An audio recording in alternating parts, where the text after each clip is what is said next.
हमारे चैनल को सब्सक्राइब करें और बेल आइकन जरूर प्रेस करें हमारी न्यू वीडियो सबसे पहले देखने के लिए।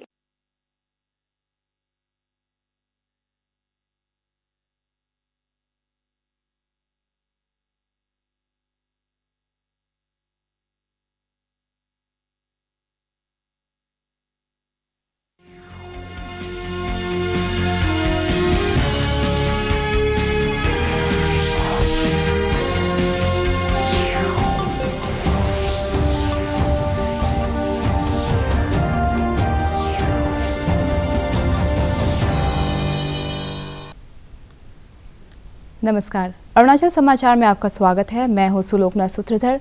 आइए बुलेटिन में सबसे पहले देखते हैं मुख्य समाचार। भाजपा नेता भूपेंद्र पटेल ने गुजरात के 18वें मुख्यमंत्री के रूप में ली शपथ। शपथ ग्रहण समारोह में प्रधानमंत्री नरेंद्र मोदी और अरुणाचल प्रदेश के मुख्यमंत्री पेमा खांडू सहित भाजपा शासित राज्यों के मुख्यमंत्री रहे मौजूद। मुख्यमंत्री के साथ 16 मंत्रियों ने भी लिया शपथ।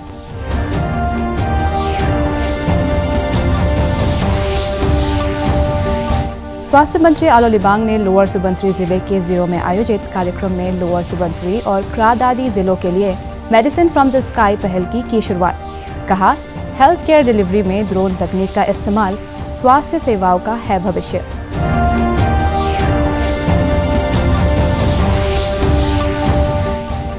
Government higher secondary school Itanagar में एनुअल स्पोर्ट्स डे कार्यक्रमों की हुई शुरुआत।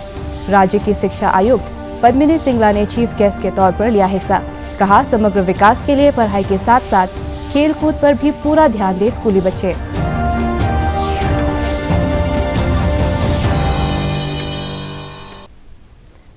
भाजपा नेता भूपेंद्र पटेल ने आज गुजरात के 18वें मुख्यमंत्री के रूप में शपथ ली। गांधीनगर के हेलीपैड मैदान में आयोजित भव्य समारोह में राज्यपाल आचार्य देवव्रत ने उन्हें पद और गोपनीयता की शपथ दिलाई।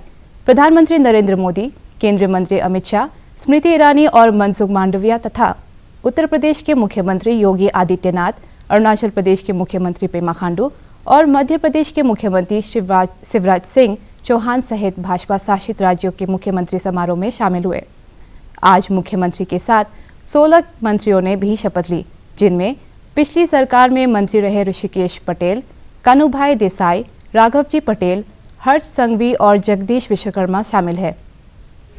ईश्वरना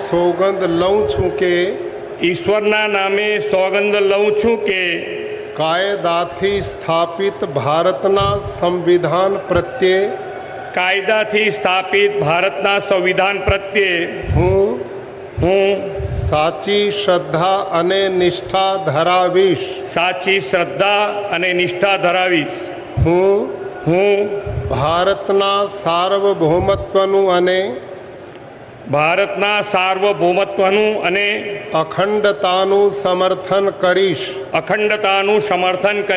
અને હું ગુજરાત રાજ્યના મુખ્યમંત્રી તરીકેના મારા કર્તવ્યો શ્રદ્ધાપૂર્વક અને અંતઃકરણપૂર્વક બજાવીશ અને ભય કે पक्षपात राग के द्वेष विना तमाम लोगों साथे संविधान अने कायदा अनुसार न्यायपूर्वक वर्तीश।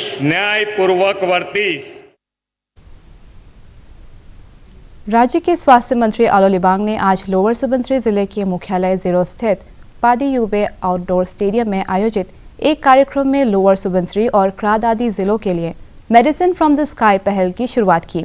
इस अवसर पर राज्य के कृषि मंत्री तागे ताकी और जिला उपायुक्त बामिन निमे भी मौजूद थे। कार्यक्रम को संबोधित करते हुए श्री लिबांग ने कहा कि ग्रामीण और मुश्किल पहुंच वाले इलाकों तक महत्वपूर्ण मेडिकल सामग्री पहुंचाने के लिए अब ड्रोन का इस्तेमाल किया जा रहा है। उन्होंने कहा कि हेल्थ केयर डिलीवरी में ड्रोन तकनीक का इस्तेमाल स्वास्थ्य सेवाओं का भविष्य है।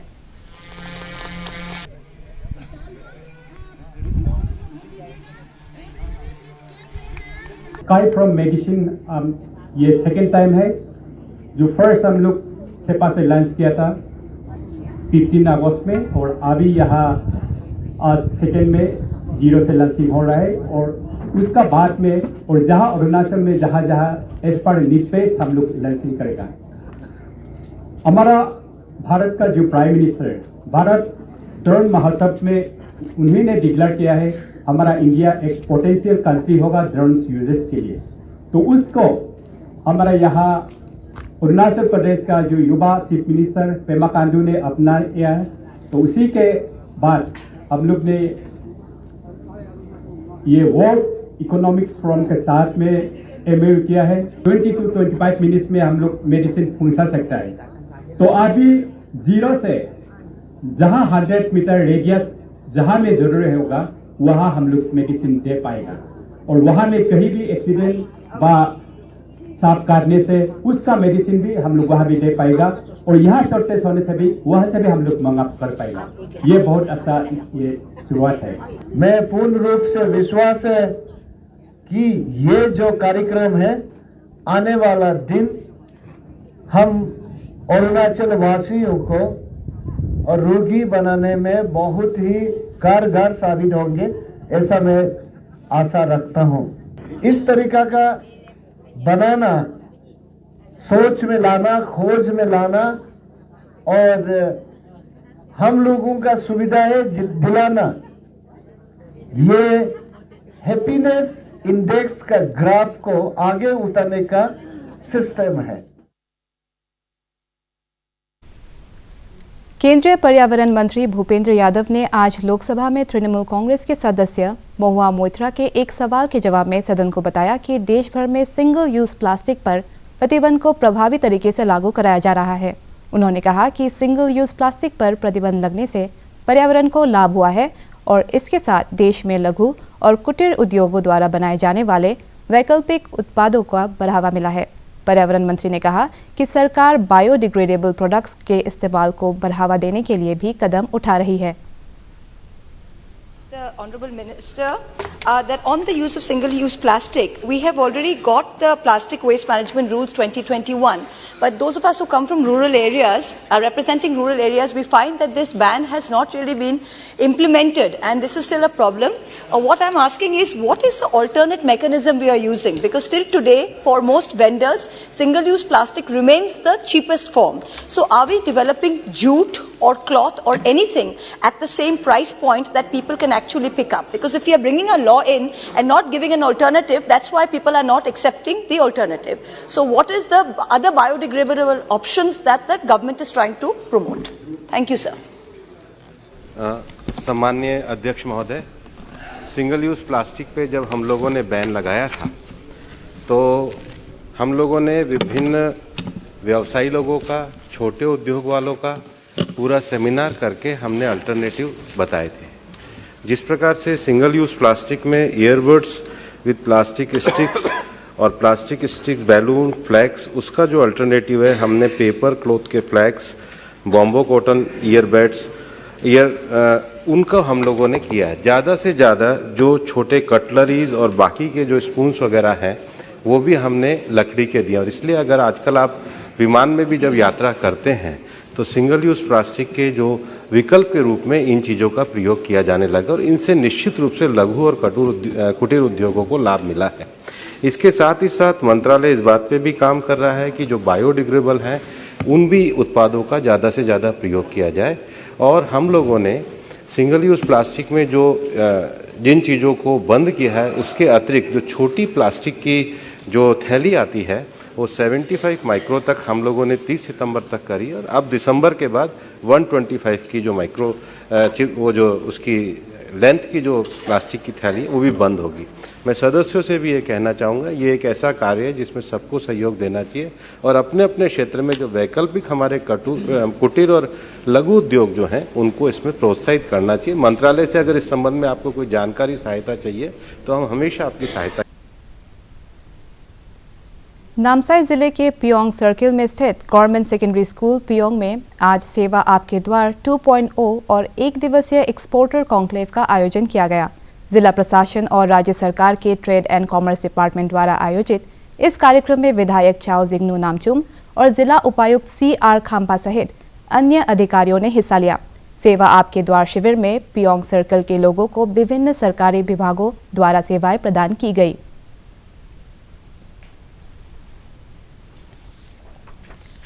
ईटानगर स्थित गवर्नमेंट हायर सेकेंडरी स्कूल के प्लेग्राउंड में आज एनुअल स्पोर्ट्स डे के उद्घाटन कार्यक्रम का आयोजन किया गया। इस कार्यक्रम में राज्य के शिक्षा आयुक्त पद्मिनी सिंगला ने चीफ गेस्ट और डायरेक्टर ऑफ सेकेंडरी एजुकेशन मार्किन कादू ने गेस्ट ऑफ ऑनर के तौर पर हिस्सा लिया। शिक्षा आयुक्त ने मीडिया से बातचीत में कहा कि कोरोना काल बीतने के बाद स्कूलों में खेलकूद की गतिविधियां शुरू होना खुशी की बात है। उन्होंने कहा कि बच्चों को समग्र विकास के लिए पढ़ाई के साथ साथ खेलकूद पर भी पूरा ध्यान देना चाहिए।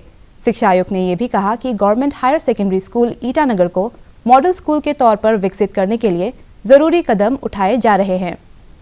जो पूरी प्रिंसिपल मैडम और जो स्कूल की पूरी टीचिंग फ्रेटर्निटी है और जो बच्चे हैं, उन्होंने ये जो प्रोग्राम एनुअल डे का ऑर्गेनाइज़ किया है। कोविड के समय में सारी हमारी जो फिज़िकल एक्टिविटीज़ थी, इस तरीके के सेलिब्रेशंस थे, बंद थे, और अब जब शुरू हो रहे तो बहुत अच्छा लग रहा है। जो बच्चों का उत्साह और बच्चों की एनर्जी है वो भी बहुत ही देखने लायक थी। और अभी आज इसका इनॉग्रेशन हो गया है। बच्चे इसको खेलेंगे, पार्टिसिपेट करेंगे। अच्छा खेलना पढ़ना तो हमारे जो बच्चों की डेवलपमेंट का बहुत ही होलिस्टिक डेवलपमेंट का एक पार्ट है। तो जो हमारे और भी हायर सेकेंडरी स्कूल्स हैं उनको स्पोर्ट्स डे, स्पोर्ट्स मीट और ये जो इवेंट्स है इसको ऑर्गेनाइज़ करते रहना है। कि टीचर्स की जो शॉर्टेज का इशू है वो सिर्फ government higher secondary school Itanagar का प्रॉब्लम नहीं है, वो स्टेट में बहुत सारे स्कूलों का प्रॉब्लम है। तो हमारे जितने टीचर्स की वैकेंसी है वो हमने APPSC को कम्युनिकेट की हुई है, तो उसको तो अपना ड्यू टाइम लगेगा, लेकिन इन द मीन टाइम हमने गेस्ट टीचर्स का प्रोविज़न रखा है। तो इस बार थोड़ा हम लोगों को फ़ंड उसके लिए कम पड़ गया, लेकिन नेक्स्ट ईयर हम लोग और उसका सफिशेंट फ़ंड रखेंगे। तो जितने भी स्कूलों में टीचर्स की जितनी रिक्वायरमेंट है बच्चों के हिसाब से, उतना हम ज़रूर प्रोवाइड कर पाए। क्योंकि जैसे इनके स्कूल में भी है कि 1400 के करीब बच्चे हैं, तो अगर टीचर्स की शॉर्टेज रहेगी तो बच्चों को हम क्वालिटी एजुकेशन नहीं दे पाएंगे। तो हम इसका पूरा एफर्ट करेंगे कि इस साल के आने वाले बजट में हम इसका सफिशेंट प्रोविज़न रखें। तो हम परमानेंट टीचर्स तो नहीं प्रोवाइड कर पाएंगे बिकॉज उसका रिक्रूटमेंट का अपना प्रोसेस है, बट एक शॉर्ट गैप अरेंजमेंट के लिए जो कर सकते हैं वो एफर्ट हम लोग बिल्कुल 100% करेंगे। लोअर दिबांग वैली जिला कराटे एसोसिएशन ने रविवार को APAKA सब जूनियर कराटे चैंपियनशिप में अच्छा प्रदर्शन करने वाले खिलाड़ियों को सम्मानित किया। लोअर दिबांग वैली जिले से 7 खिलाड़ियों ने ईटानगर में हाल ही में आयोजित किए गए APAKA सब जूनियर कराटे चैंपियनशिप में हिस्सा लिया था, जिसमें 6 खिलाड़ियों ने मेडल जीतने में कामयाबी हासिल की।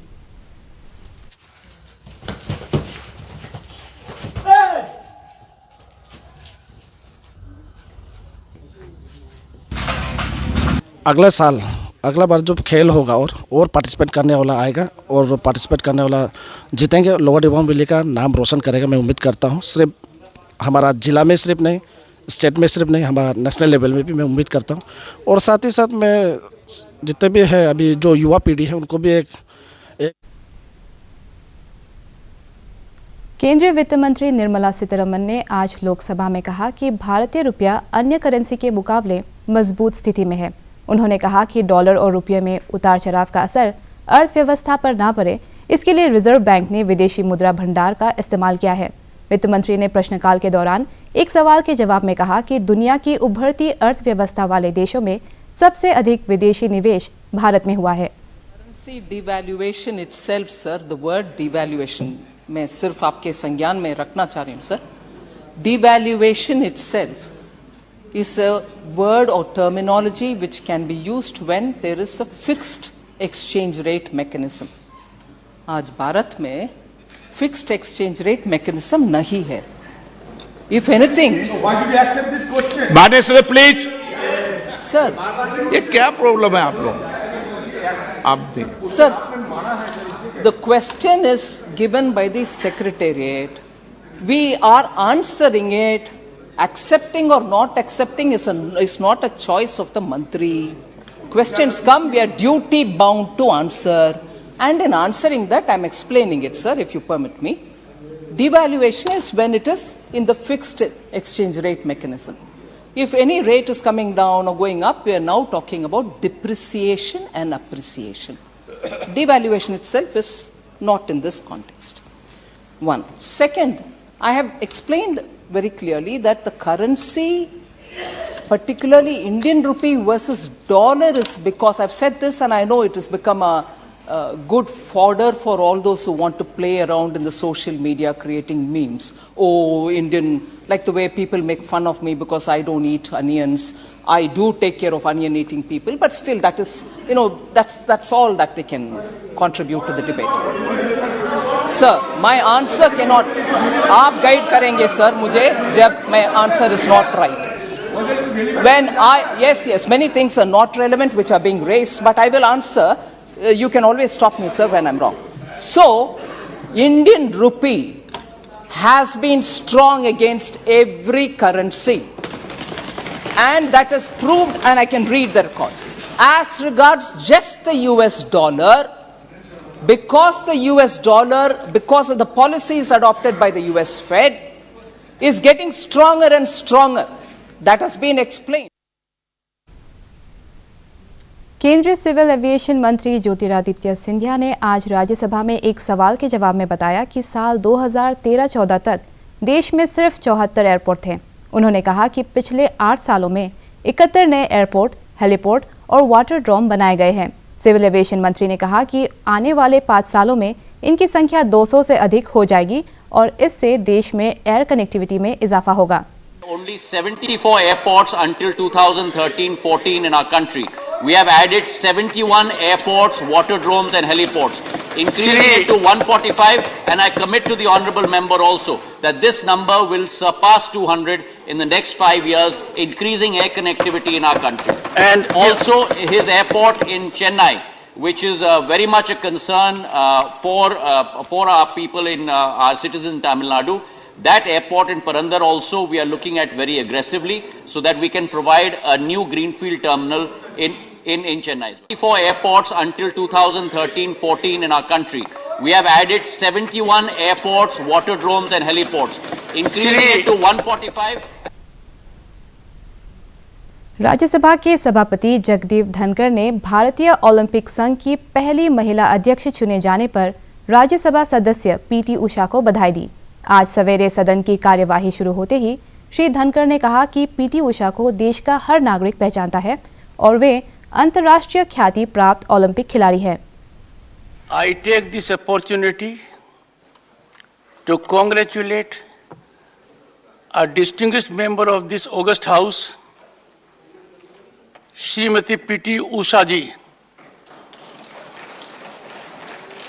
on becoming the first woman and an Olympian to be the president of Indian Olympic Association on 10 December 2022. Honorable members, Paoli Express, Golden Girl, Srimati P.T. Usha ji, a household name in India. She needs no introduction. An Olympian of international repute, she was also the first Indian woman to enter Olympic finals in Los Angeles in 1984 at the age of 20. In the following year, she set so far unsurpassed a record of 5 gold medals in the Asian Championship in Jakarta. An Arjuna and a Padma Shri awardee, Srimati P.T. Usha is currently active in promoting sports and sports education. Honorable members, Srimati P.T. Usha ji, both as President of the Indian Olympic Association and member of this august house, contributes to sustenance of sports-friendly ecosystem in the country. Her contributions are bound to be inspiring and motivating. Arunachal समाचार के आज के अंक में इतना ही। हम कल फिर हाजिर होंगे अरुणाचल और देश दुनिया की खबरों के साथ। चलते चलते आपको बता दें कि आप अरुणाचल समाचार हमारे YouTube channel DD news Arunachal पर भी देख सकते हैं। देखते रहिए अरुण प्रभा। नमस्कार।